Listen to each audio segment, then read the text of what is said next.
Hello.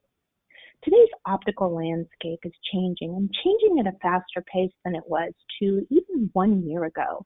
Whether you're facing difficulty in finding and training new opticians or staff in general, for that matter, or digital online technology is stealing your patients for the mere fact that they have convenience of ordering online or that they weren't able to see you due to COVID in the past. There are many factors that are right at your fingertips that can have a positive impact on your practice and on the success of your team to provide that all-important 5-star patient care. Together, my colleague, Sean D'Amico, our Director of Operations and Business Development, and myself, Robin Elliott, President of Consulting at Williams Group, would like to have a candid conversation about what an experience as an optician, or our experiences as an optician and as management consultants, what we have seen, and some of the topics that we address in our dispensary management program. Sean, thank you for joining me today. Yeah, thanks for having me. Yeah, you bet. So now, Sean, you've been an optician for how many years now? Probably too many to count. I think I'm over 15, almost 20, something like that. Counting just a few. And I'd say that I think I calculated that between the two of us, we have a collaborative 19 years of working with Williams Group and our clients. So since we are having this candid conversation, I'd like to ask you a few questions and just kind of get your thoughts and feelings and let's see what we can do to help everybody out there in the optometric industry. So first of all, what are your biggest pet peeves about optical traditions or standards, the things that have historically been done? Sure. Yeah.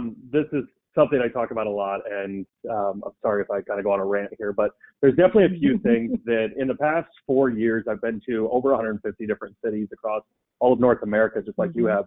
And it doesn't matter which country I'm in or what state I'm in or city, I always hear some similar things that really just kind of get under my skin a little bit because they don't make sense to me as to why we do them. And when you ask people, hey, why did you say that to your patient? They just say, I don't know. That's what we've always said, right? So one of my biggest is when people are having issues with their eyewear, right? You bought glasses from me. You wanted to love them, you tried to love them, but you came back and you didn't feel like you could see right out of them, or for whatever reason you didn't like them. And the resounding answer is always, you know what, Robin, just try them out for a week or two, and if you still have issues, let me know. My first question is why? Why in the world would you want me to wait a week to 2 weeks to hate my glasses even more, to hate your experience with me more? It's just ludicrous that we would say that to a patient because in all actuality, if you're talking about adapting to a new progressive lens style or wearing progressives for the first time, maybe getting used to that bifocal if people are still wearing those are all things that don't take a week to 2 weeks. I mean, a week is really the max of that. But beyond how long it might take for the human brain or an individual to really wrap their head around this new technology or how to get used to it, it's just not a good patient experience.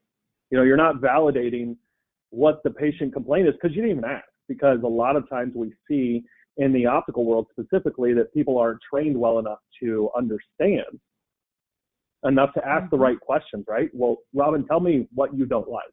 What do you mean you can't see, right? So there's a lot of things we can do to combat that.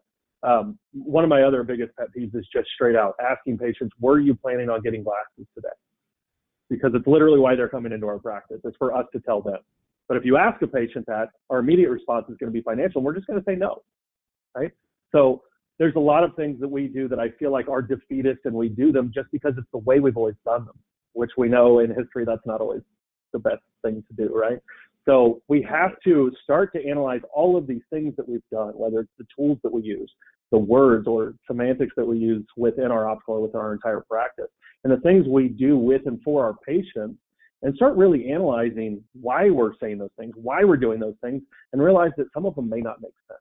And there's better ways to do them. There's different ways to do them. And that's what we have to start teaching people if we want patients to come in to see us versus just doing stuff online all day long. Analyzing and teaching, that is what we do best. And, if you always do what you've always done, that quote, you'll always get what you've always got. And like I said earlier, the landscape is changing.